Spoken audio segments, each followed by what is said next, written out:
Your fans say you need no notes, but they were mansplaining.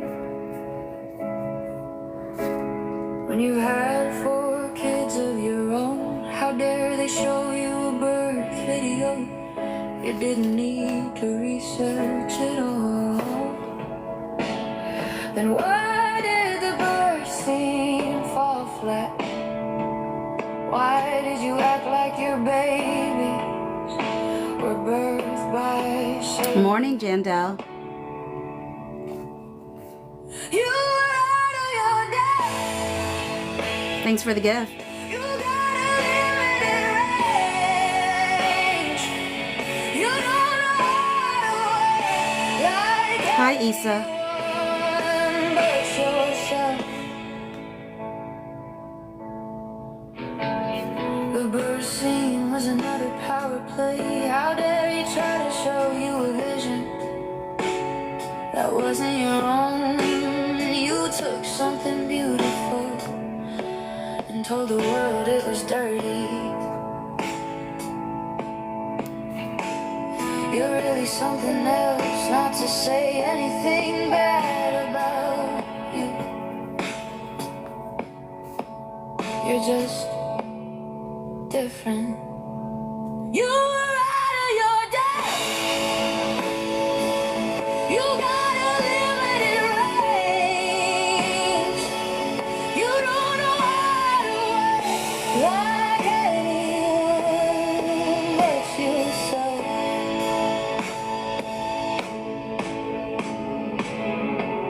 Can I ask you a simple favor? Please apologize. Can I ask you another simple favor? Please tell the truth. You were out of your depth. You got a limited range. Thanks for all the gifts, Jandel. Like anyone but yourself. You were Hi, Mandy. you got a limited range. You don't know how to wait like Good morning, Rachel. anyone but yourself. Y'all, this is just going to be a short live. The reason I'm doing this live is I was trying to do a video on it, and I realized, yes, that was a song I wrote called Out of Your Depth, and it was inspired by the whole birth video thing. The lyrics of it are, your fans say you need no notes, that they were mansplaining. When you've had 4 kids of your own, how dare they show you a birth video? You didn't need to research at all. Good morning, Mama. The pre-chorus then says, then why did the birth scene fall flat? Why did you act like your babies were birthed by surrogates? And the chorus says, you were out of your depth. You've got a limited range. You don't know how to act like anyone but yourself. And then verse 2 says, the birth scene was another power play. How dare he try to show you a vision that wasn't your own? You took something beautiful and told the world it was dirty. And the pre-chorus says, you're really something else, not to say anything bad about you. You're just different. And then it goes back to the chorus. And then the bridge says, can I ask you a simple favor? Please apologize. Can I ask you another simple favor? Please tell the truth. And then it goes back to the chorus. Good morning, Kathy. All right, so Mama, the script rewrites were horrible. You know what? I will say this. Good morning, Amanda. You and Lottie, if I hopefully somebody can send it to Jamie. Okay, but yeah, the script rewrites were horrible, Mama. Horrible. And you know what? I realized that Justin Baldoni, it really is a great actor, because the fact that he could say with a straight face that everything she touched, she made better. Yeah, he was laying it on thick. No wonder. Somebody in my YouTube comments had like a genius perspective on things. They said that that she considers those things a smear because even though nobody knew that he wasn't telling the truth, she did. So she felt like that maybe she felt like it was sarcasm or whatever. Because there is no stinking way you would read the revised version and think it was better. Christy Hall, light years better, as a, obviously because she's a script writer, but like it's amazing. It's amazing. It is amazing to see how dumbed down, I will say it was dumbed down, the script became. She removed any layers to Lily. She really tried to transform Lily into herself because she doesn't know how to act like Lily. And no wonder she could not differentiate between her character and herself because she literally tried to make Lily herself. So it was such bad writing. No wonder she didn't want to take credit for the rooftop scene. Ugh, it was horrible. At least in comparison to the original, there's no stinking way that Justin felt like it became better. He's definitely acting. Okay, so I just wanted to say I constructed the text messages, and I just wanted to say that originally I thought, because Sarah said that she had been holding the story for Leslie Sloan for a month, that maybe because a month before Jen Abel had put in her notice with Stephanie Jones, that maybe her and Stephanie Jones were already in cahoots with each other by then. But I am actually quite like, I don't have definitive proof of that anymore. Like, I think it was a great idea. Timing wise, it made sense to me in my brain. But when I'm reading this, I still have a lot of questions. I'm still trying to process what I think about it all. But here, let me read to you how things go. So the first things that we have available to us, so the things that's going to inform what I'm going to give you, is docket number 698-12, 964-45, Jones versus Abel complaint, Wayfair versus New York Times complaint. Now, additional context might be provided once Leslie's texts are unsealed. So that'll be 964-30, -32 and -33, and also possibly Brianna Coslow -81 and -87, -88 and -94, and then Katie Case -89. So once those things are unsealed, maybe it'll give us a fuller picture. But this is what we know happened on August 8th. Leslie Sloan says, yes, please, as this info is all wrong. She's talking to James Vatushka. Kathy said, do you think the text will be unsealed for us? I do. I don't think the judge will find any good reason why not. So Leslie says, yes, please, as this info is all wrong. She didn't require script runs. Nothing to do with this. She produced the film and got a cut. WTF is going on. The whole cast doesn't like Justin. Nothing to do with Blake.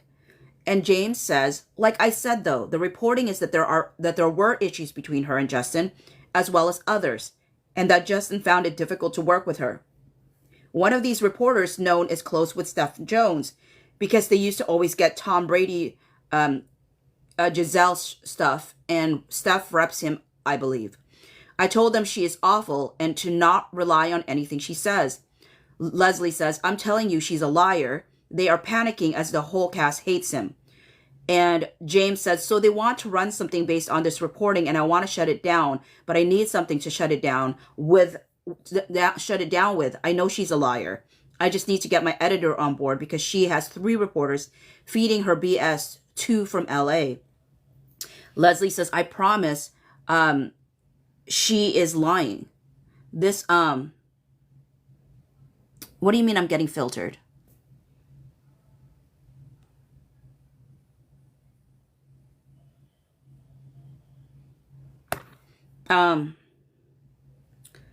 Leslie says, I promise she is lying. This will not look good for your site. The entire cast I will have go on record. James says, can you give me anything at all on what the issue is then, if it's not her and it's him? Leslie says, no, I'm in a plane and this needs to hold. And James says, sounds good. I'd like to clear this stuff up.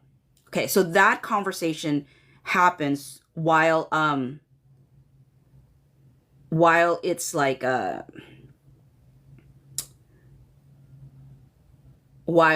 sorry, I got distracted by the chat. So this conversation happens earlier in the day. Now, at the same, like around that time, at 11:01 a.m., Melissa Nathan emails Jamie Heath, Jed Wallace, and Katie's case.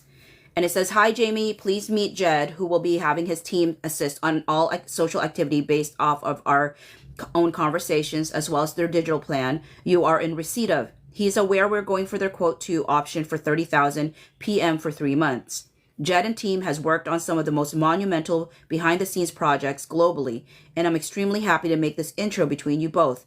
Jen, Matthew, and tag team will be working alongside them, of course, but you should find a few minutes to connect around the project as well as payment. Thanks so much, Melissa. Then 15 minutes after this interaction that Melissa has,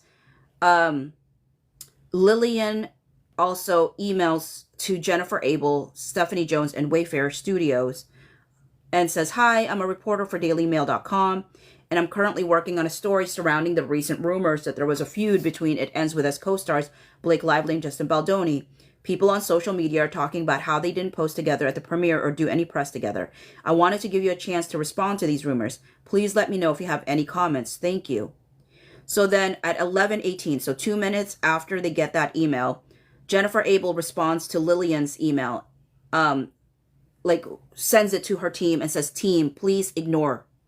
Like, thanks. Like, so don't respond to Lillian, who reached out from Daily Mail. Don't respond. Okay. The email gets sent 11:16. 2 minutes later, like, 2 minutes later, Jennifer Abel is like, don't respond. Okay. So 11:28. So 10 minutes after this, Melissa's on Zoom, and Sarah, her sister, who's with Page 6 in New York Post, I think, says, why has Camps IEU called Daily Mail? WTF are you doing? And Melissa said, excuse me? No, I have not. And then at 11:29, she sends the screenshot of Lillian's request. She goes, and she said, the only request for comment is this. And she sends that over. And Sarah said, literally, just heard from Leslie to say we need to put our story. And she said, put your story up. DM has heard back from Justin's camp blaming Blake. So pass on whatever you need to put in, and I'll put in. So while interestingly enough, in the moment that like Melissa Nathan and Sarah Nathan are having this conversation with each other, Stephanie Jones emails Jen Abel and at Wayfarer Studios and says, Lillian has been nice and fixed things for us in past. I can give her a call that this is a nothing burger. So the next minute, Melissa and Sarah are still talking, and Melissa says, what? Sarah says, yes. And Melissa said, nope, this is it above. And Sarah says, that's very weird. Melissa says, not even a reporter I have spoken to. And Sarah said, okay, send on what you need me to put in the copy. Melissa said, well, she needs to be effing careful. As tell her you are hearing there are text messages from Blake praising him after it wraps to him. And a whole bunch of other stuff. No one is using anything. We have no plans to do one thing. There is no point. So the DM thing is false. And Sarah said, okay, she's on a plane, so I can't even speak to her. And Melissa said, there is no point for us to do any story. What is the strategy of that? Sarah said, how do I know? I'm saying if you want to give me something. Otherwise, Shelley wants to expand on it for Sunday. Also not sure when we're putting this up. Then Melissa says, there's no way we will do a big story with Daily Mail. No one even knows we have him. She said and Sarah said, she said Stephanie, so maybe Stephanie is involved? And Melissa goes, she's not. And Sarah said, very weird. She said Stephanie is a C word. Melissa said, it's just Jen, who is way too scared. And Sarah said, am I trying to hold this back anyway, as I need something for Sat? I am trying to hold this back anyway. Then Melissa said, I mean, she is right. SJ is a C word. And Sarah said, she actually said lying C word. Melissa says, not wrong. Then she says, now I'm going to have to answer the effing Daily Mail. And Sarah says, what would you even say? And Melissa says, I don't know, but I wasn't even answering. But now I need to know what the F. And I'm being paid for this. I can't let it all lay. I was ignoring that as it's just speculation. Sarah says, this is what she sent. He is not. I think you should put up story. Justin Camp called Daily Mail blaming Blake. So she may just be lying? Being Leslie. So she may just be lying? And maybe was just being mad? And Melissa said, no, I don't think she would lie. And that's what I'm concerned about. So Sarah says, me neither. Very weird. I'm wondering if they called Stephanie, as she is still in the system, on the system when I checked. And then Melissa Nathan sends a screenshot of her conversation with Jen Abel. In it, Jen Abel said, Steph chimed into the Daily Mail article and then screenshot it and sent it to Jamie and Tara. And I was like, I know her. I will handle it. She will kill it. And Jamie told her to stand down because you're handling. Made me giggle. And then Melissa responds back to her, oh my God, wait, Jen, she just effed us up. This is making sense now. So then Sarah says, yup, knew it. I'm trying my best to hold off on this story. So really need DM to be killed. And then 3 minutes after that text message from Sarah to Melissa, Stephanie Jones sends an email to Jennifer Abel and Wayfarer Studios. And she said, left word for Lillian. She's been very nice in past. So we'll get this fixed. 1 minute later, Melissa Nathan and Sarah Nathan are talking to each other. And she said, yep, she's just ruined our whole strategy. And so it looks like right when Stephanie Jones sent that email, Jennifer Abel screenshot it and sent it to Melissa Nathan. And Melissa Nathan then sent it to her sister. And Sarah said, yup. And Melissa said, as if I would F you. Meaning like, I wouldn't do this to you. As my sister, I would never have done this to you. Like, why would I do that? And I think she was offended that her sister would have thought that she would screw her over like that. She's like, I would not F you like that. And at 11:52, Sarah says, I know that. I knew it was Stephanie, but this now means I have to run my story I was trying to hold for Saturday, or Sat. This from Leslie. Daily Mail holding. I scared them. Stephanie's getting a call from studio. Call Blake. Worked so hard. I want this work. She's really, like, really bad at texting. But she's also, like, on a plane. But anyways. So Sarah says, so apparently we are holding. But let me know what you hear and what I need. I need to, but let me know what you hear and what I need to add in. Yeah, I say Stephanie Jones was the leak for DM. There's going to be some people that push out that it was Melissa Nathan. I think they're going to be hard pressed to really, they just have to believe that Melissa Nathan is deceptive to totally disregard all of these text messages. They would have to absolutely 100% disregard or twist what these text messages are saying in order to make Melissa Nathan be the leak. Stephanie Jones was 100% the leak. And I can understand if people need to soothe themselves by making themselves believe it was Melissa Nathan. But this is not just one person's text messages. This is a cumulative, you know? So actually, what did the DM story say? Nothing bad about Blake, honestly. But not Stephanie Jones, but Leslie Sloan felt like it was mean towards Blake. And we're going to get that. We're going to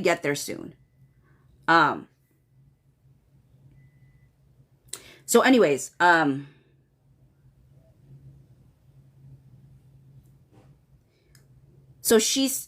so Sarah said, so apparently we are holding, but let me know what you hear and what I need to add in. She added, Stephanie is really bad. And Melissa said, no, you thought it as you said, what the F are you doing? So basically Melissa's, again, bringing up to Sarah, wait, no, I'm not going to let you off the hook. You honestly thought I was doing this. And she goes, well, Sarah goes, I thought the camp. And I was like, WTF? And then I realized that Stephanie's still down as his rep and worked out what happened. Leslie is furious at Stephanie. Melissa says she's ruined the whole strategy. And Sarah goes, but of course, so typical, blunders in.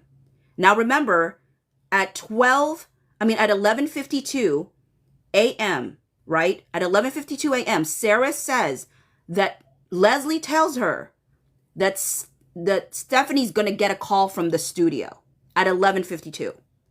Well, at 12 p.m., 8 minutes later, Josh Greenstein sends to Jennifer Abel and said, hi, Jen. Been informed you've been speaking to sites about bad blood between Blake and Justin. He was good on Today's Show. If a negative story breaks, it would hurt the movie. Josh Greenstein. So Stephanie Jones gets a phone call 8 minutes before Jennifer Abel gets this text. So 8 minutes before Jen Abel gets this text, Stephanie Jones had already talked to the studio. And I'm telling you, based off of the timing, Stephanie Jones blamed Jen Abel. And Jen Abel was like, what? I did no such thing. So 12:04, 4 minutes later, Sarah said, call when free. And Melissa says, still on.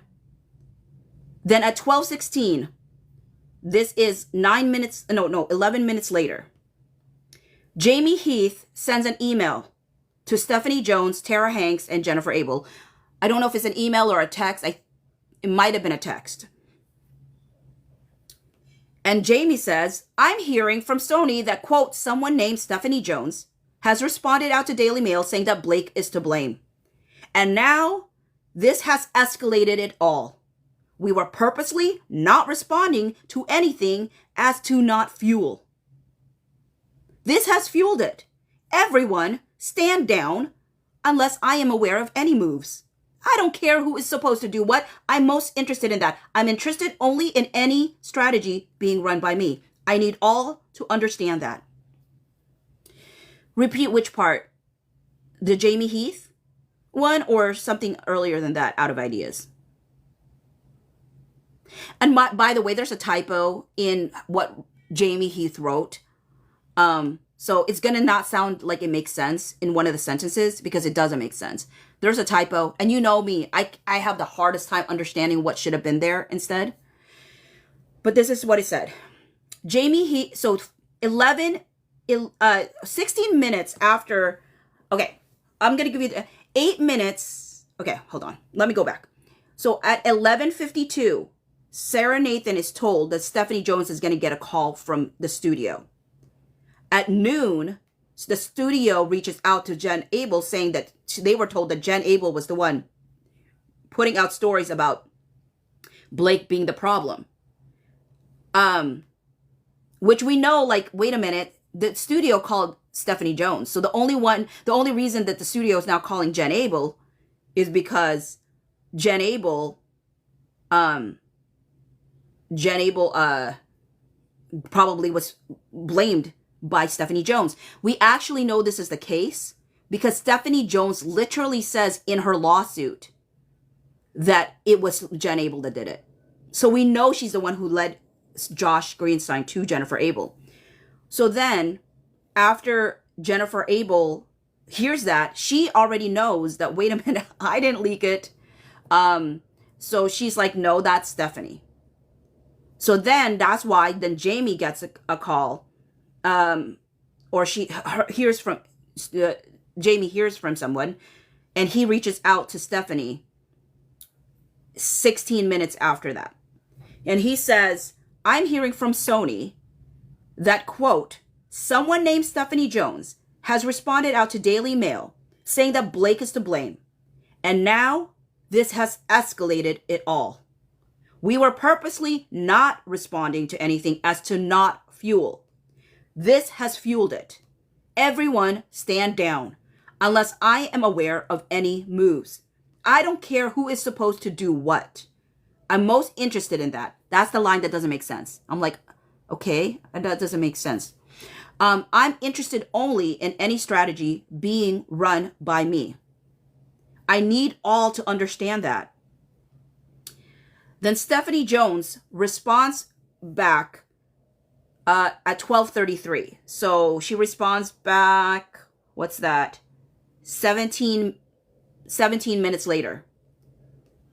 She responds back and says, to clarify again, I have not spoken to Daily Mail. The above isn't true. I also don't believe Danny or Kim at Sony are saying that above. Quote also has spaces as if it were just being drafted.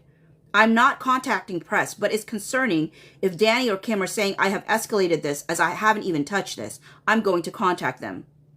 And Jamie said, Stephanie, as your client and the one who pays for the bill, pays for the services, I'm stating to not contact anyone regarding Wayfair or Sony at this time. If you do after this text, it will be a major problem. This needs to be respected now. Okay, so then about 29 minutes later, Melissa Nathan reaches out to Sarah and says, can I have Leslie's number, please? And Sarah sends over the contact card info. And then there's an email from Katie Case to Jamie Heath, Jed Wallace, and Melissa Nathan. This is the same day that Jed Wallace is coming on board. And Katie says, to quickly follow up, as I know we want to work as fast as possible, I've attached an invoice from Street Relations as discussed. And to echo Melissa, Jed and his team are truly the best of the best. So happy we could make this connection. So at 1:11, Melissa Nathan texts Sarah and says, can you tell her I was brought in by someone else, not Stephanie, and I hate Stephanie, and she hates me? And so she sends a screenshot of what she sent Leslie, which says, hi, Leslie, I hope you are so well. I've been brought in to help on the situation with Justin. I would love an honest chat if you are up for it. As I told this team, we have a relationship that I'm not willing to burn as it's not what I do. I was just chatting to Sarah and would love more information when you have a second on what happened with that woman that shall not be named. The woman that shall not be named is what they call Stephanie Jones. I want to help fix Melissa. At the same time that this text message is going out, there's also a response from Jed Wallace to Jamie Heath, Melissa Nathan, and Katie Case, and said, thank you for connecting point, Katie. Jamie, an absolute pleasure. While the circumstances are the circumstances, this is our wheelhouse, and have prioritized it across all platform-specific specialists working for me. And then Melissa Nathan says, I can't believe Stephanie did this. This is 2 minutes after that. She says, I can't believe Stephanie did this. And Sarah said, I can. I messaged her. And Melissa said, thank you. So the other portion of this text message between Leslie and her is her saying to Leslie, happy to, I land in less than 2 hours. Leslie says, happy to, I land in less than 2 hours. And Melissa says, thank you, have a safe flight. Then Melissa sends a screenshot of the conversation she's having with Leslie to Sarah. She said to make her not freak out. And so the screenshot she sends her says, just also, I'm not doing one thing without speaking to you. I'm not answering one email about the situation. I've told everyone to not do one thing, plant seed, even speak to one reporter, even on background. Now I am involved. There will be no shock surprises to you. And I want you to remember this line. Now I am involved. There will be no shock surprises to you. And then Leslie responds back, me either. So after getting that screenshot, Sarah says, that is great. And then 2:48. So she said that is great at 1:30. At 2:48 p.m., Sarah said, did Leslie reply? And she gave her a link to an article. It says fans have proof of huge feud between Blake Lively and Justin Baldoni. Then at 3:35, Leslie texts Melissa and said, tried you. Hi, I need to chat. Melissa said, hi, I want to get into a place I can call. Then at 5:30 p.m., Melissa says on phone to Leslie. Says that to Sarah. At 5:39 p.m. said, I'm not deleting everything until told her. Gosh, the way some of these text messages are written is really hard for me because they're so full of like grammar issues. And so it's hard for me to know what they meant. Because I'm not really good at filling in like those things when typos happens or grammar issues happen. But she said, I'm not deleting everything until told her. Until I told her, maybe. Melissa said, I just don't understand where you got most of this from. Because I think some of the stuff that you said, stuff that I told you in confidence, that's not fair. So they're having a tiff because I guess Sarah might have shown her what she's writing. And she's like, wait, why do you know why are you putting some of this in this article? Like, I told you some of these things in confidence. That's not fair to be putting it in an article. Sarah said, what? No, she told me some weeks ago when I went to her, and she was the one who said Blake felt uncomfortable. So she's basically saying, look, I'm not putting down what you told me in confidence. I'm saying that she told me, like Leslie told me, that Blake felt uncomfortable. And she says, I haven't written any of that. I'm just not killing the story, though, to make it seem like it's all is okay. I literally held it for her for a month. And then she throws in this statement at 5:51 p.m. She called him a sexual predator, FYI. Like, why are you going to drop that bombshell there, Sarah? Like, to close it out. Like, what? Here's the thing. And with Sarah, I mean, it might just be an issue sometimes with like credibility of news outlets and what they're willing to share. Because you see Leslie literally saying to James Vatushka, there's no drama between like Blake and Justin. It's all like the cast just hates Justin, but it has nothing to do with Blake. And the biggest thing she said is there was no script runs through Blake. That's not true. She didn't require that kind of thing. So to me, the only friction I have in my soul about this interaction is like, why would Leslie tell this information? Well, but then again, perhaps it's because, you know, James Vatushka is from the Daily Mail, whereas Sarah Nathan is with the New York Post and like Page 6, which might have more, I don't know if they have more credibility or whatever. I don't have any idea of why she would have a way different story to tell her.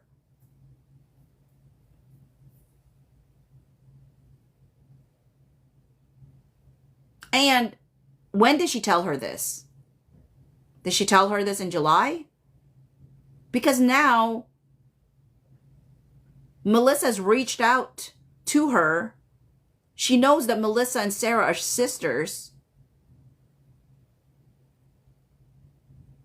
Like, why, like, wouldn't there be some trepidation to be like, you know, I don't know.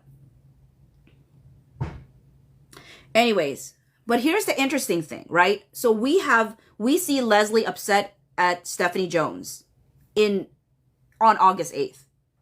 Melissa reaches out and she promises there will be no more surprises now that I'm involved. Well, the next day, Leslie's having a conversation with James Vatushka. And she's no longer mad at at Stephanie. She's mad at Melissa.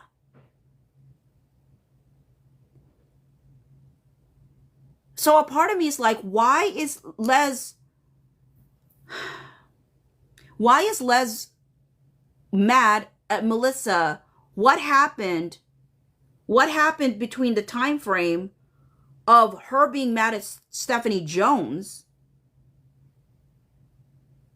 to being mad at Melissa?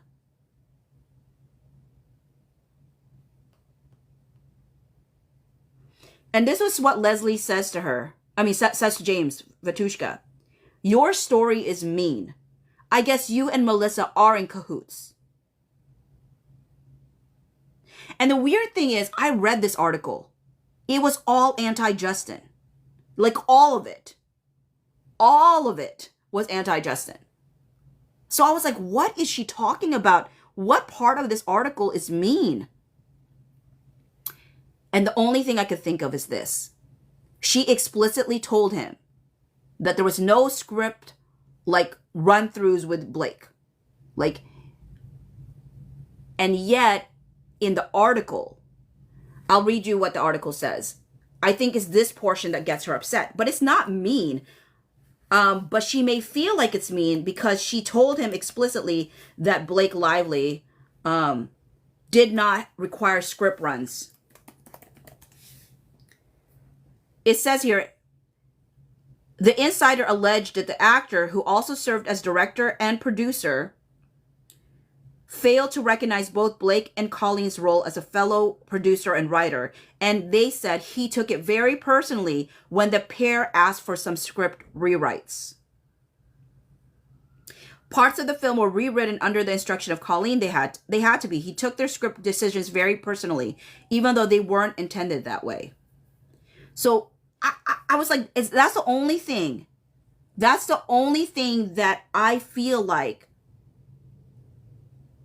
That's the only thing I feel like could have gotten Leslie to say that he was mean. But it says, I guess you and Melissa are in cahoots. And then he said, so James says, hi, I reached out to you on Thursday via text. See above. To let you know that our reporter Lillian had sent some quotes and I was asked to write it. Included what they were. I ended up calling out on Friday so I could paint. So she ended up writing it. Not putting blame on her, but the reason my name is also on the piece is because half of the reporting in it was mine, i.e. the following quotes below. And I do talk to Melissa, but she is in no way giving me anti-Blake info. Blake's backlash is due to her own words and actions in interviews. The only thing she told me is what she told you, and that's that this is all organic. These were my quotes used in piece. And then it cuts off, but we see the first one being, during scenes depicting abuse, Justin failed to consider Blake's, and then it cuts off. You don't see the rest of the text, but he's just giving like examples of the ones that he wrote. And Leslie said, Leslie said, yes, mean. Your quotes are kind and true. She goes, tired of the bullying she hate. PP. Big P and little p. What does big P, little p means? She hate p. Is that people? What the?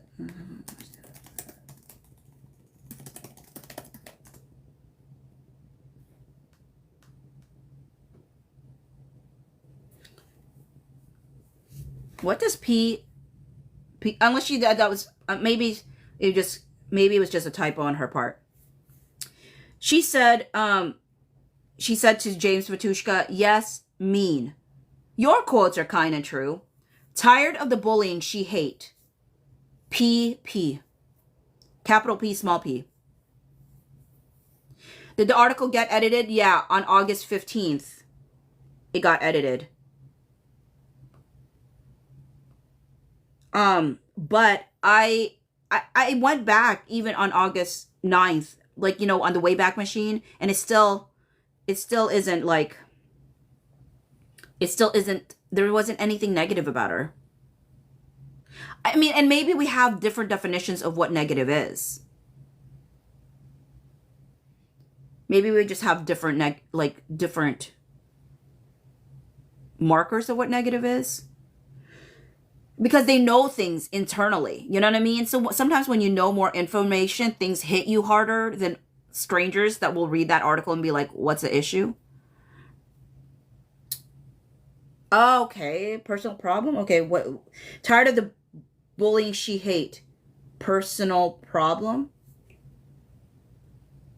Could be. James says, I knew early on it was going to happen, which is interesting that he says this. I knew early on it was going to happen, which is that first time I called you before movie came out and trying to prevent anti-Blake BS, and I did for a minute. It was getting so bad for him, he had to hire Melissa. But then after that one interview where she said her GPS cell phone thing, it's obvious she was kidding, but it just snowballed and kept going and going. It will turn around. You know how to flip the script better than anyone. Leslie says, please make it turn around. I know you're friends with Melissa. And James says, yeah, we are.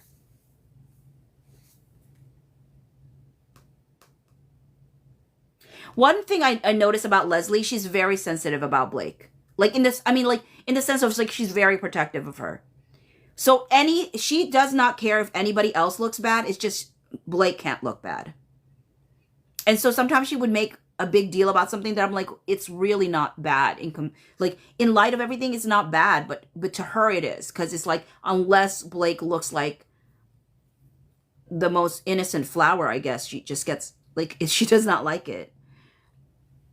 But that's okay. But anyways, that's the reason I went live, is just to let y'all see that string of how it goes. And if you want to slow it down, you could rewatch it on YouTube when I play it, so that you can get an idea.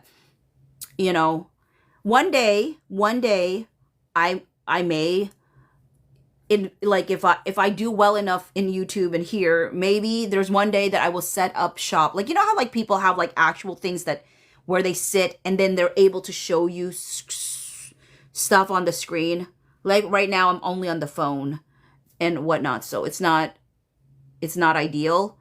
Because I would love to have shown you the document, because I know for myself I need to be able to read and see it at the same time. And the only reason I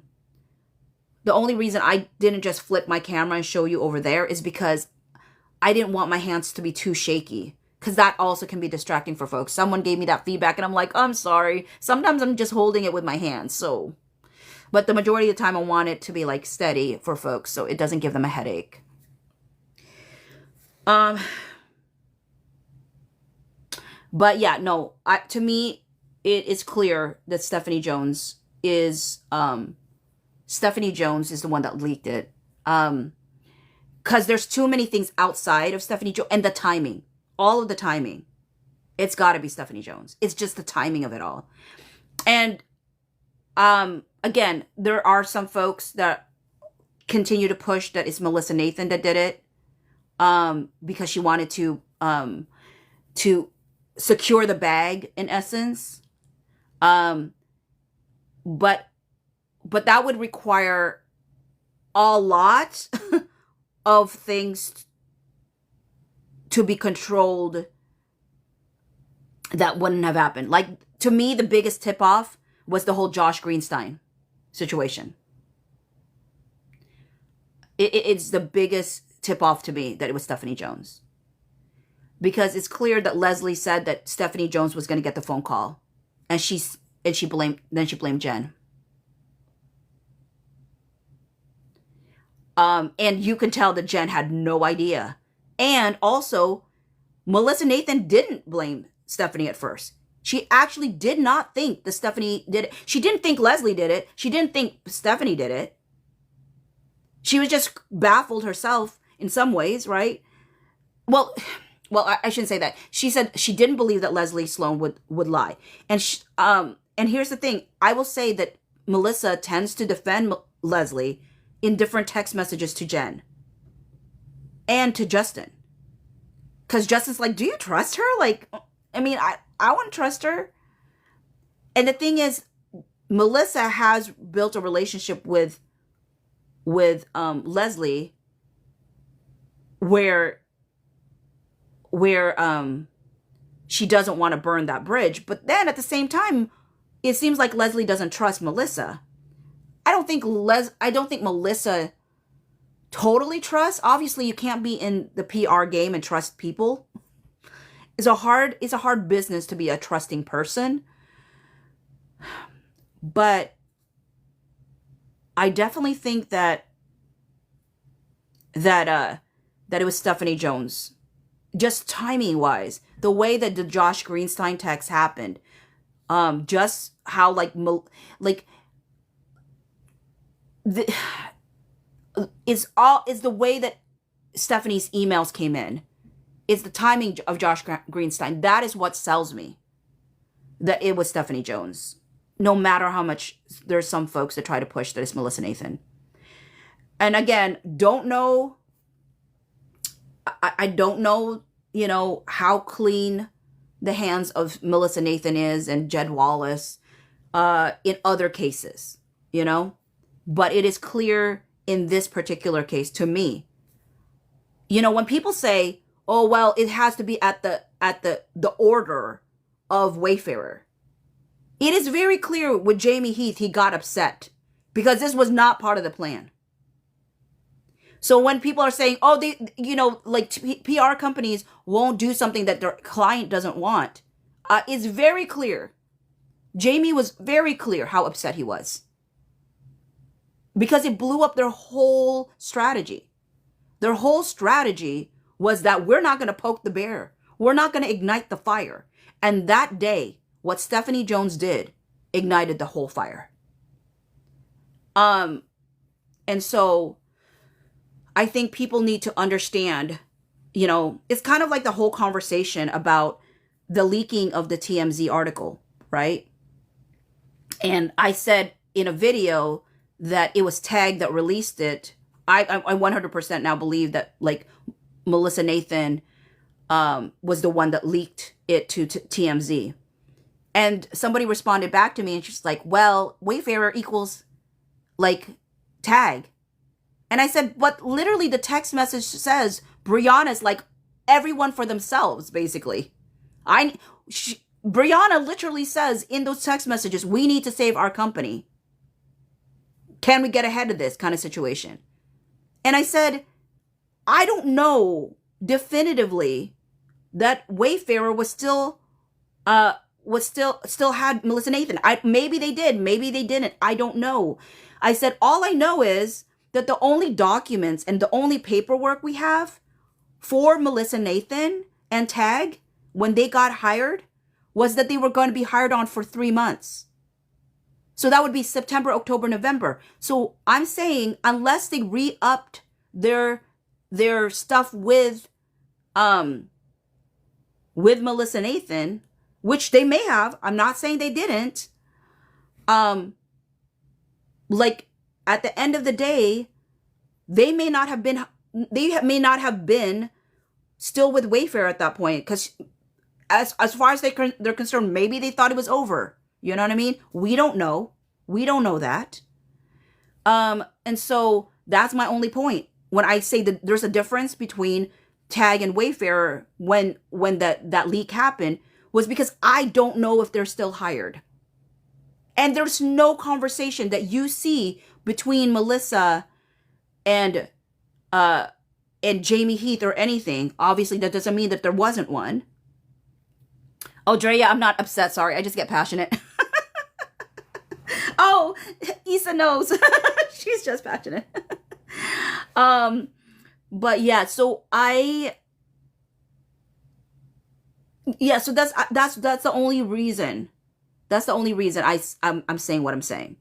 That there is a difference between Tag and Wayfarer back in December, because I don't know if they're still working with each other, which again, maybe they were. But from the way that Brianna said in those text messages, I don't care about Justin. We got to save our own company. So why am I going to think that they're going to care what Justin Baldoni and Wayfarer want to do of whether or not they're going to leak the complaint out to TMZ? Why am I supposed to assume that they're going to do what their client wants when I don't even know if they're a client anymore in December?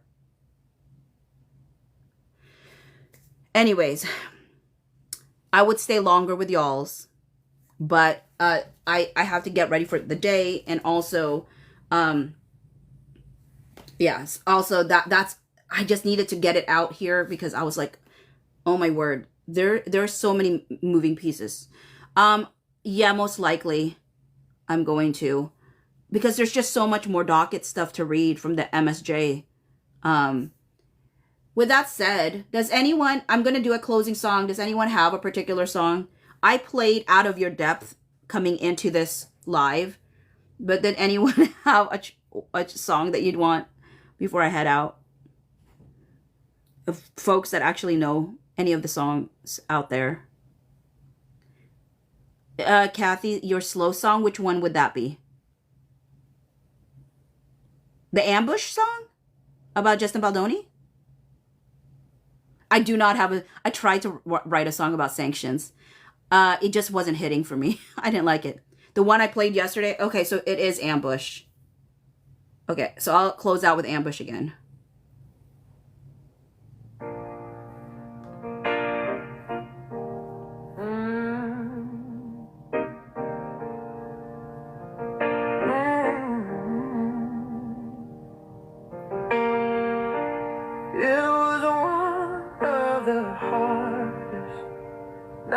Of my life,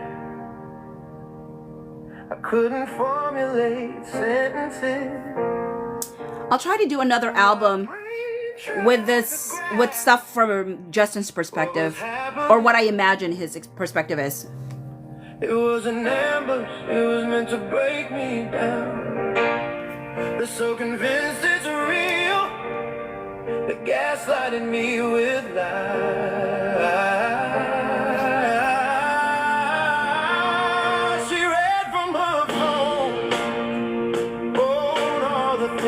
Claimed I did wrong, accused me of not being who I am, calling me creepy and unsafe. It was an ambush, it was meant to break me down. They're so convinced it's real, they're gaslighting me with lies. I mean, the script, the original script is on the docket. As he talked to me like a 5-year-old child, they made me feel like a bad person. Oh, it was an ambush, it was meant to break me down. They're so convinced it's real, they're gaslighting me with lies.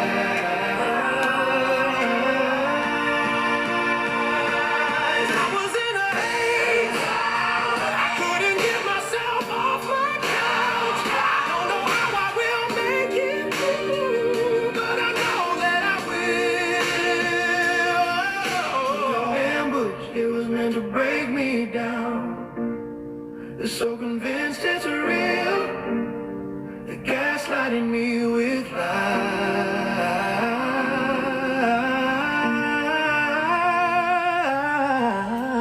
I still know who I am. I still know who I am. I know who I am.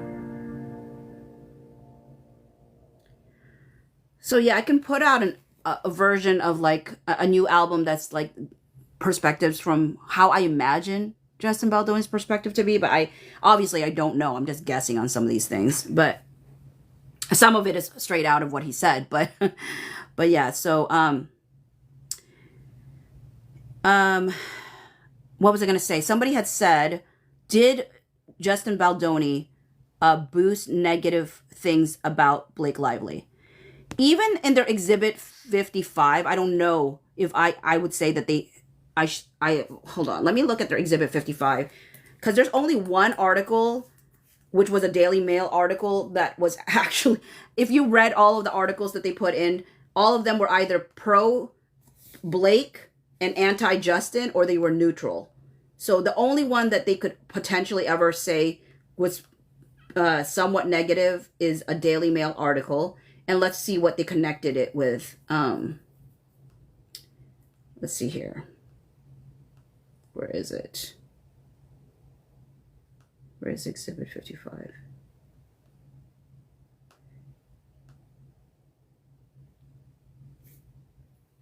Okay, I'm gonna have to just search. Hold on.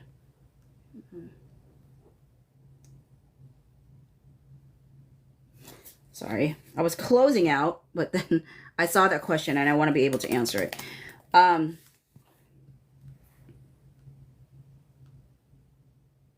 Here we go.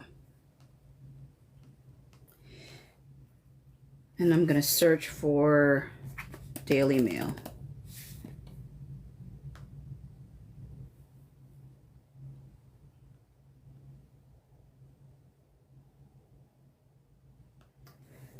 The Daily Mail one. Maybe I should put Taylor Swift, because it was a Taylor Swift article, I think. Okay. So on August 15, 2024, Miss Case had a phone call with James Vitushka, then reporter at the Daily Mail, and later that day sent Mr. Vitushka helpful links regarding Miss Lively and Taylor Swift.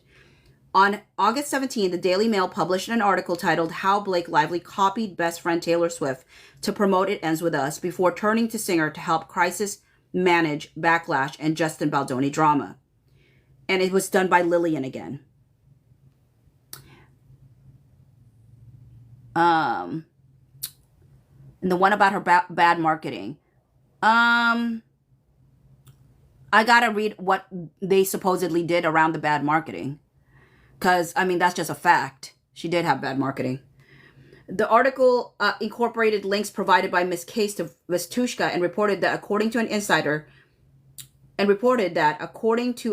Blake is trying to get Taylor to help her out of this mess by using their friendship for interviews and other promotional work directly related to the film amid the current backlash that she is getting, and that Miss Lively laughed at the concept of making herself available to domestic violence survivors. It further reported the source told DailyMail.com that Blake thinks she's getting set up by people around Justin so he doesn't have to come clean about his behavior on set. Instead of cementing her as a movie star, it has served only to show out of touch she is. Miss Case acknowledged her involvement with the article in her deposition testimony, and Mr. Vitushka admitted his involvement in drafting the article. And it says, OMG, we ran Taylor while I was out moving. Thank you again. Okay, so let's read the... gosh, I was going to leave, and yet here I am. It was a fake out goodbye. Because let's look real quick. Though I really do need to go. Okay, I'm going to still make it work. It says how Blake copied best friend Taylor Swift to promote... okay, quick statement. It doesn't say they boosted anything, but it does sound like they were involved in this one. The anti-Sarah goodbye. It cracks me up that Sarah does disappear like that. But, yeah. If Sarah's here, I think she'd laugh at that. How Blake Lively copied best friend Taylor Swift to promote It Ends With Us before turning to singer to help crisis manage backlash and Justin Baldoni drama. Blake Lively has been relying on her best friend Taylor Swift to help her get through the recent media storm and is hoping to use their friendship to distract from the drama while promoting her new flick, It Ends With Us, a source has revealed. Blake, 36, has been embroiled in controversy in recent weeks as rumors of an ongoing feud between her and her co-star Justin Baldoni, 40, continue to make headlines. Now, an insider has lifted the lid on how the actress has taken notes from her pal, 34, when it comes on how to approach the drama. Blake has been relying on Taylor to get her through this storm in the same way that she relied on her every step of the way during the filming of It Ends With Us, the source told DailyMail.com exclusively. Taylor knows how to handle backlash better than anyone. The hitmaker is known for throwing in cryptic clues about breakups or feuds in her songs, but never speaking out about them publicly, letting her fans spread theories about what the lyrics mean. And it seems like Blake is taking a similar approach to the Justin drama, subtly throwing shade toward the actor by unfollowing him and partaking in interviews with every cast member but him, but failing to actually disclose what allegedly went down. The source also claimed that the actress is purposely bringing up her friendship with Taylor in interviews and other promotional work in the hope that it will help pull her out of this mess. Blake is trying to get Taylor to help pull her out of this mess by using their friendship for interviews and other promotional work directly related to the film amid the current backlash that she is getting, they said. During a BBC Radio 1 interview earlier this week, Blake and the interviewer spent a while discussing Taylor's Eras Tour after a fan called in and shared her unpopular opinion about the set list. Plus, while speaking to Hits Radio days earlier, Blake was asked to pick 3 of Taylor's eras to describe her character arc in the film. In addition, the film, for which Blake also served as one of the producers, has used Taylor's songs in multiple promotional videos. Her track My Tears Ricochet was featured in the trailer, while the movie's official Instagram posted a video showcasing the cast attending various events in the UK, accompanied by her So Long London. There's so many similarities in the way that Blake has dressed throughout that It Ends With Us promotional tour and the ensembles that Taylor often wears at events. Blake has donned a series of floral looks, something the pop sensation is also a huge fan of. In addition, Blake posted multiple videos of herself and her castmates baking while promoting the flick, which is a hobby that Taylor often uses when she promotes her own projects. The source claimed that Blake constantly name-dropped Taylor at any chance she could during filming. She would call her on speaker. She would call her on speaker and make sure that everyone knew she was talking to Taylor. They revealed. I'm sorry. I don't know if that's a lie. I could totally see her doing that. Hi, Taylor. Sorry. Before I hit this line, I was like, this is a really benign. This is not that. I thought it was going to be way more severe. This is not that severe. These are things that I would think, honestly. Because honestly, when I'm reading this article, it just feels like a culmination of everything that she actually did. That's why I'm like, is this a smear? This is the worst? This is the bad article on this is the bad article on Taylor, on Blake? Because this is not even bad on Blake. This is not even bad on Blake. And she does do this stuff. And even if, let's say, there's 2 bad articles, that's not a smear campaign at the end of the day.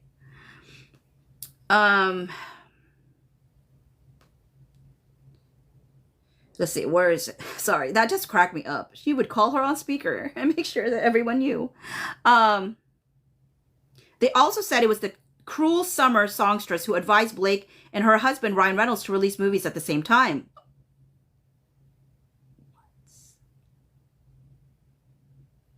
No.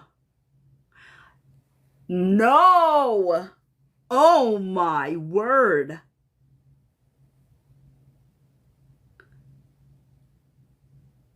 Y'all do understand that I did a post way back and did a timeline of all the changes in the dates of the release, and including Deadpool.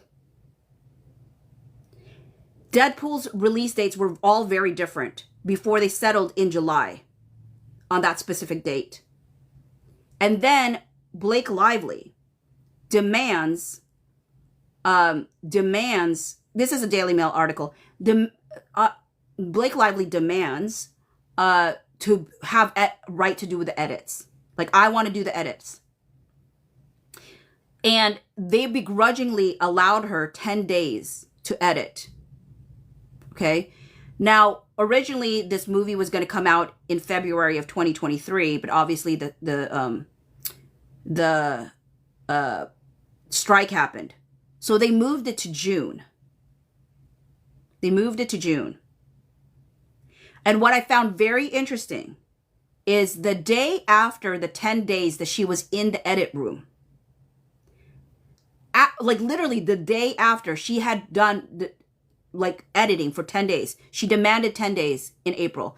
The day after, they put out a new release stating that it got moved to August 9th. And it would not have been moved if it was not for Blake Lively, I think. Because she demanded to edit and it delayed things. So it would be really wild if that idea came from Taylor Swift, which we don't know, obviously, but that would be wild. Because I told people all the time that I do think it was actually very intentional, the move. to have it back to back with each other. That was an intentional move on Blake Lively's part. And I think that is what she sold it to Sony. Think about this. This is going to be Barbenheimer 2.0.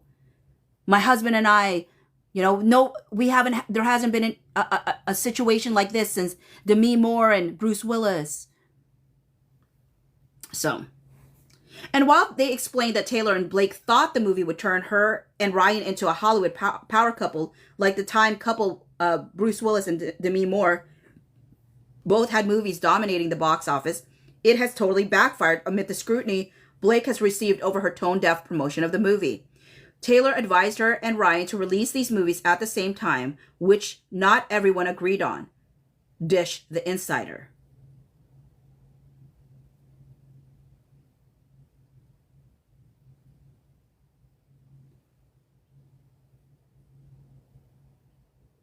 Oh my word. I'm sorry. That lingers to me. Because that actually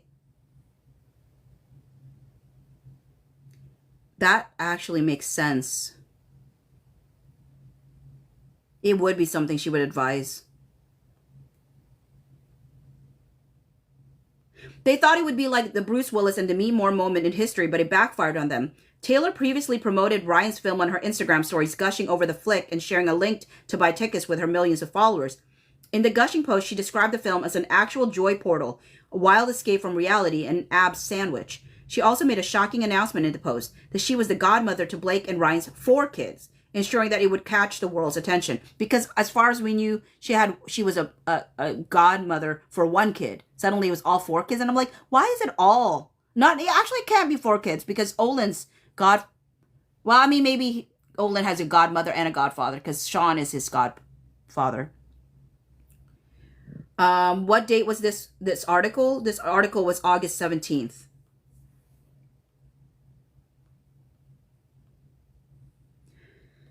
But I always thought it was weird that she decided to say that she was the godparent for all of them, because I was like, but you didn't even know Blake Lively when the first one was born. Hey, Katie. Rumors of a divide between Blake and her co-star Justin first arose after fans noticed that they failed to do any press together leading up to the film's release and didn't interact at the movie's red carpet premiere. Amid the speculated feud, both of the stars have faced immense fury online. The actress for her part was heavily slammed for the way she answered certain interview questions throughout the press tour, particularly one about the movie's very serious themes. The film, which is based... Okay, now, I'm going to stop reading because Daily Mail's doing what Daily Mail's doing, which is, how Daily Mail has the actual article? Okay, I'm going to stop at... Oh, okay, actually this one ends. Because sometimes I never can tell with these ones because they keep going. Sometimes about things that don't matter. She also... Rumors of a divide between Blake and her co-star Justin first arose after fans noticed that they failed to do any press together leading up to the film's release and didn't interact at the movie's red carpet premiere. Amid the speculated feud, both of the stars have faced immense fury online. The actress for her part was heavily slammed for the way she answered certain interview questions throughout the press tour, particularly one about the movie's very serious themes. The film, which is based off Colleen Hoover's novel of the same name, follows a woman named Lily Bloom, played by Blake, who became embroiled in an abusive relationship with a man named Raul Kincaid, portrayed by Justin. But when a reporter asked the Gossip Girl alum how people who relate to what her character went through could talk to her about it if they saw her in person, her sarcastic response left people outraged. Rather than encouraging domestic violence victims to seek help from professionals or sharing resources available to them, Blake laughed at the concept of making herself available to them. Okay, notice how deceptive they wrote that particular article. Because read it how, not that article, but their Exhibit 55. The way they wrote it. Because they said this on it. They said... The way they wrote this, it says, and that Miss Lively, quote unquote, laughed at the concept of making herself available to domestic violence survivors Yeah, that's the quote. But they almost removed it from the context at of like the actual video. That's literally what it sounded like. That's what happened. It made it sound like the way it's written in the exhibit, it makes it sound like they were just writing a bunch of things like that were mean. But these are actual things that like you have footage of her doing.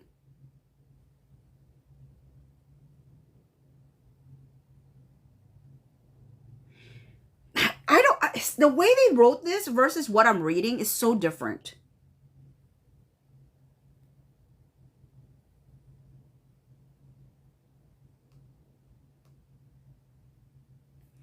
And think about, it's so weird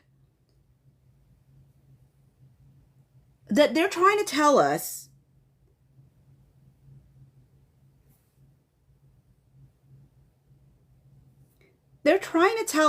that Justin Baldoni's team, think about this.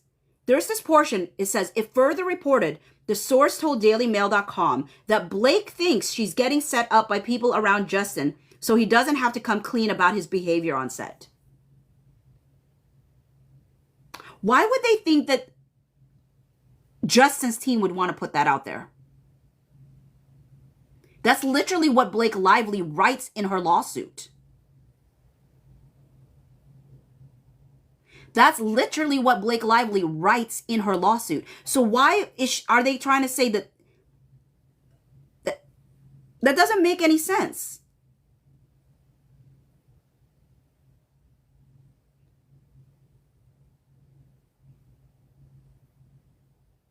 He would never want that in there. Vanna, you're right. He would never have wanted that in there. And yet they're trying to convince us that Justin's team put that in there? Why? And why would he do that when literally that is what she writes in her lawsuit? Actually, she writes that so close to the lawsuit.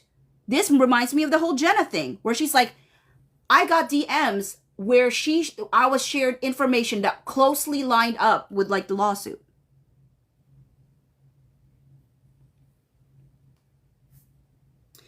Okay. The film, which is based off Colleen Hoover's novel of the same name, follows a woman named Lily Bloom, played by Blake, who becomes embroiled in an abusive relationship with a man named Ryle Kincaid, portrayed by Justin. But when a reporter asked the Gossip Girl alum about how people who related to what her character went through could talk to her about it, if they saw her in person, her sarcastic response left people outraged. Rather than encouraging domestic violence victims to seek help from professionals or sharing resources available to them, Blake laughed at the concept of making herself available to them.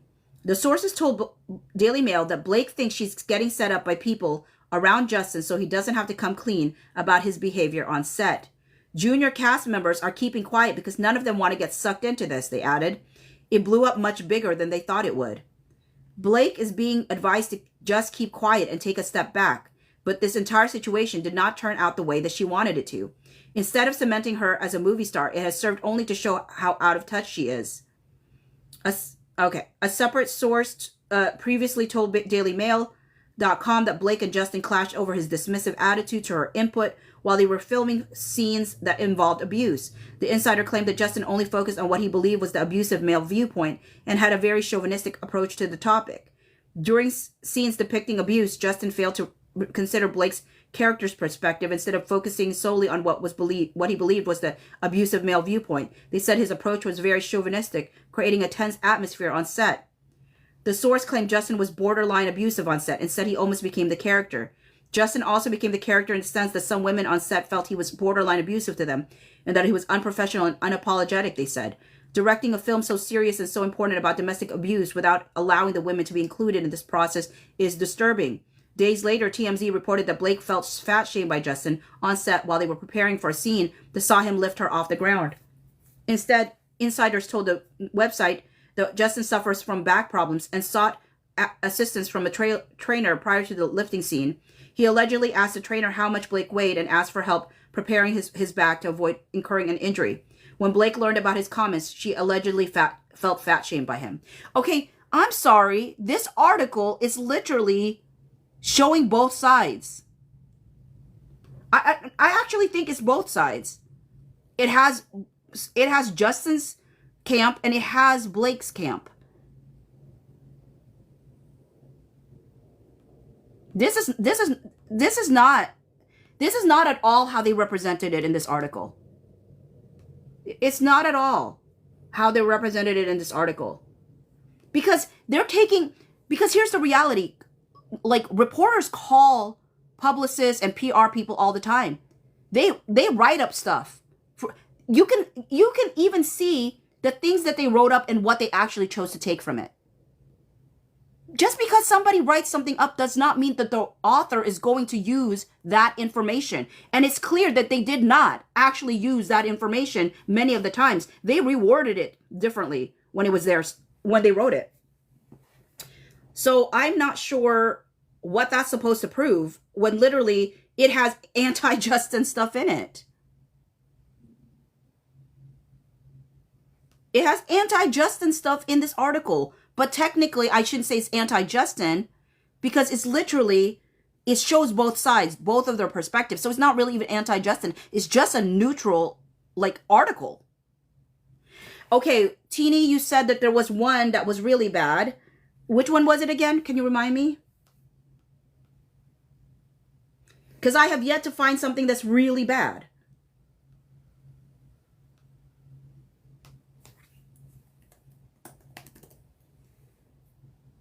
Okay, it's the Allison one you said, right? Okay. On August 13, 2024, Miss Coslow texted Miss Case bullet points for a story for Allison. Hands off, think piece on the whole PR debacle behind the scenes. The bullet points included, among other things, 1. You have a film with serious subject matter, not only being promoted with focus on flowers and clothes, but a PR campaign distracting audiences away from important messaging to play out a high school fight between the two stars. Okay, that's true. Why would Blake allow this to happen? How could she? What is she thinking right now regarding her team? Okay. Did Blake's inability to relate to regular people what they want to see just slight her big moment? Okay. Miss Case responded yes to all. Also, let's bring in the fact that she promoted a hair care line and her own drink brand as part of the promo. Later that day, Miss Coslow texted Miss Nathan, could Allison do think piece on the bad PR behind the film? And it wouldn't be so obvious if there's a part that scrutinizes his lack of response or whatever, so it's not obviously placed. To which Miss Nathan responded, yes, let's go. Okay, then this might help in regards to the last one, the Daily Mail, because then people could say that maybe how they went about it is to give the other side so it doesn't feel like it's placed. But either way, that's the point. If we see both sides of the issue, we just get to see both sides of the issue. It's not slanted one way or the other. So I don't know, like I don't know. I think they're trying too hard for something that really is not there. I think they're trying too hard. Later that day, Miss Coslow texted Miss Nathan, could Allison... Oh, wait, no, I read that already. To which Miss Nathan responded, yes, and let's go. On August 20, 2024, the Daily Mail published an article that reported, this should be the crowning moment of Blake Lively's career. Lively's launch of her new film, It Ends With Us, has been an unmitigated disaster. And then the article also reported Lively has come under fire for aggressively marketing her personal projects, not just her hair care, but her drinks company, seemingly on the back of a film dealing with domestic violence. On August 21, Miss Coslow texted Alex Seeley, Carolina Hurley, Dervla McNeese, Miss Case, Miss Nathan, Michael Lawrence, and Riley Long a link to the article, to which Miss Case texted, this should actually come through for us. Miss Coslow responded yes, and Miss Case congratulated Miss Coslow. Well done, Bree. Miss Coslow confirmed placing this article in deposition testimony. Again, literally, you have Leslie Sloan, Blake Lively's PR people, also planting stories. You have her... You literally see the conversation she has with James Matushka, which they don't end up using as the talking point, but you see the same talking point used in a People magazine article. People are acting like this is not regular PR. This is 100% regular PR. Because if it's not regular PR, then what is Blake Lively going to say about text messages we've seen of Leslie trying to plant certain stories that we eventually read in People magazine. If I'm reading Leslie Sloan's text message to James Vatushka, which is with Daily Mail doesn't run it, but within a day or two, People magazine is running it, and is verbatim what she texted James Vatushka. Yes, you're planting stories. This is a PR war. Are you stinking kidding me? This is not extra. Now I sound like I'm mad, but it's so ridiculous. Because if she's going to say that the planting of the story was an issue, then I'm sorry. Let me see if I can read you what let me reread to you, right? Let me reread to you what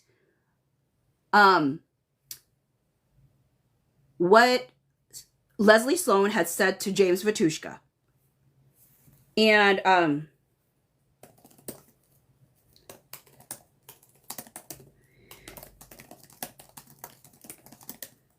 let me see if I can pull up the People magazine article that happened pretty much close to that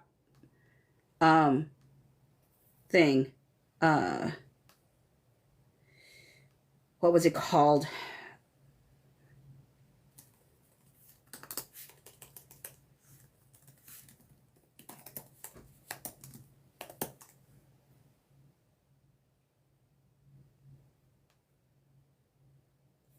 Oh gosh, how far back it was. Okay, I'm gonna have to look up People magazine. People magazine. And look it up that way. I so need to not be doing this right now. I really need to get ready for, but sometimes I get so like I must prove my point that I can't like I can't like let it go until I know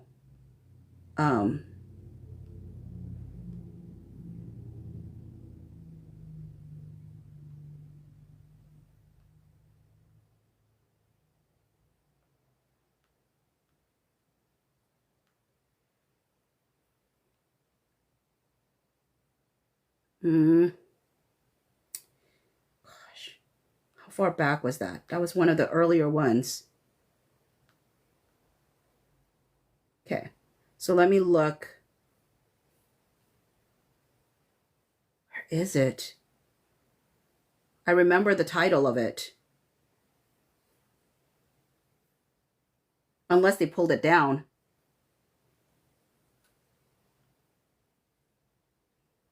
They may have pulled it down. Okay, hold on.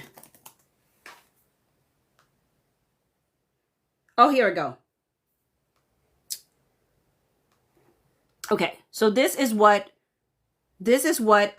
Leslie said to James Vatushka. The whole cast doesn't like him. Justin doesn't like Justin. Nothing to do with Blake. Now, let me see.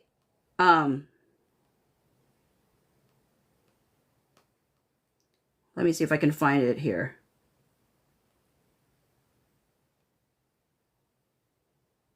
Oh gosh, sorry.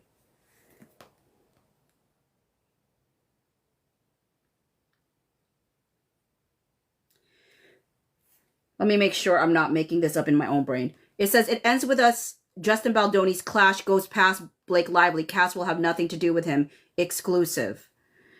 Okay, so I think by that point, August 13, she couldn't say it had nothing to do with Blake anymore because the world knew it had something to do with Blake. But it just says, all is not what it seems. Well, this one says it was a set source. Which, can they say it's a set source if it was Leslie? I don't think so, but I don't know. Tells people there's much more to the story. The principal cast and author Colleen Hoover will have nothing to do with him. Which is really interesting because the principal cast included Hassan, and he still followed Justin Baldoni until December.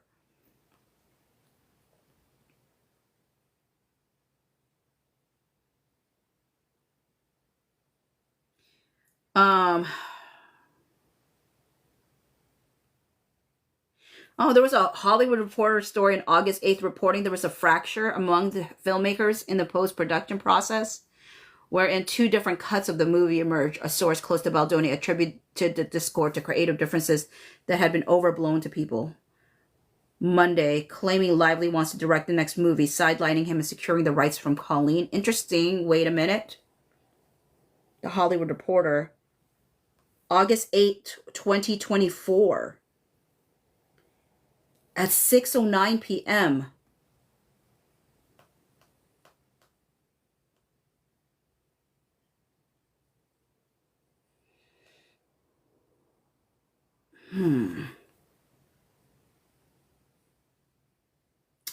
Yes.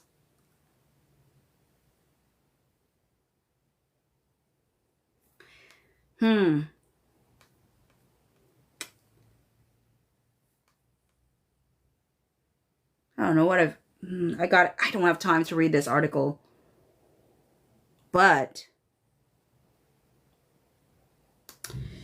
okay. So I thought there was it was a clear, like, from what Leslie Sloan said to what the People magazine article said. I thought it was a clear, straight through line. It's not, so never mind. Because they credit a set person instead of like an insider or whatever. I don't think they can lie. So somebody from the set must have said something. I mean, I don't know. Can I say that they wouldn't lie when I feel like they've lied? I don't know. Set can't talk, NDA. But production talked even during that time and said stuff on behalf of Justin. So, I mean, I think as long as they don't know who they are, they're not supposed to talk, but it doesn't mean people don't. I mean, there was a whole Rolling Stone article. Oh, my word. Well, because there's an article here on August 8th that talks about that. The Hollywood Reporter talks about it. And the thing is, I'm like, oh, it's interesting because this Hollywood Reporter article comes out at 6:09 p.m. Oh, wait a minute. No, that must have come out at 3 something. This is the article. Maybe, is this the article? Oh no, that's not the article. Let me see. Okay. That article is at 8/8 at 11:20 Eastern Standard Time. 6:09 p.m. Is that Eastern Standard Time, or? Because I'm going to put it here in the timeline of the leak. 6:09 p.m. There's an article from Hollywood Reporter. An article from Hollywood Reporter come out. Hollywood Reporter comes out.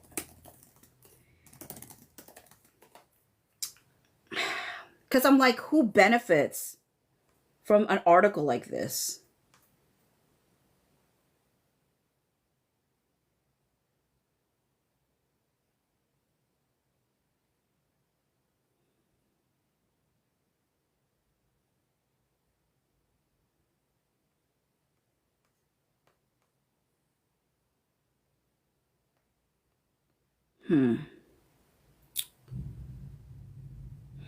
There's so many moving pieces, y'all. And you know what's so funny? This is so unserious. This is like not even like my best friend's like, I don't understand why you're like even interested in this situation. And she's not wrong. It's kind of weird that I am. But I think it's because I see an injustice. But I mean, at the end of the day, though, they're two Hollywood people, but they're not at the same time. They're people at the end of the day. Actually, they're people. But yeah.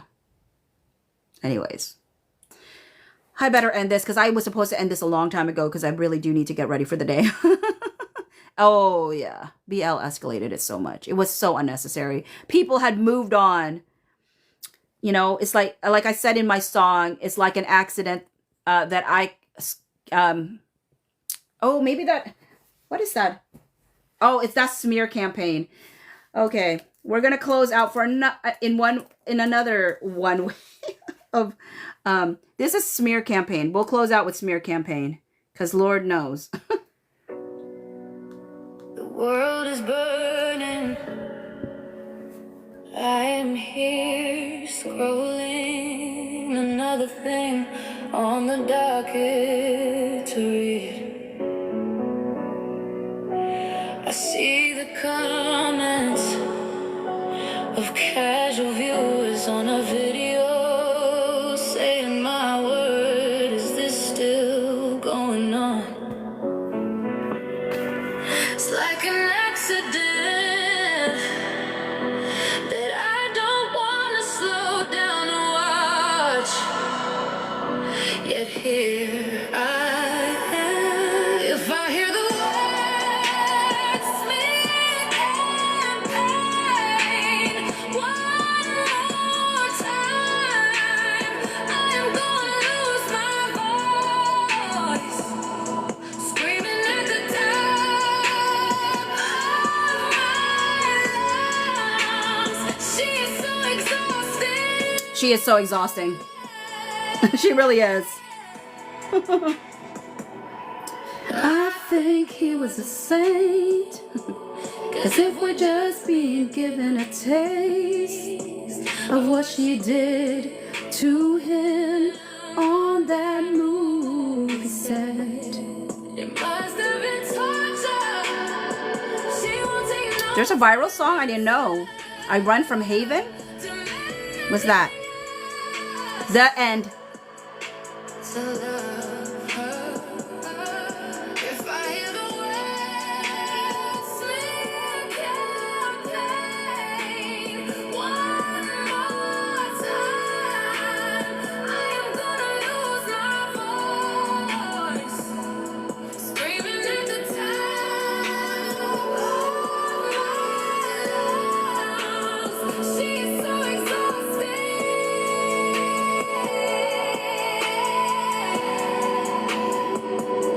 I don't believe you, even though I wanted to.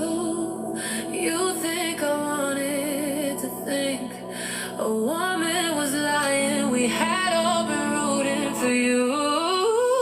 If I hear the words smear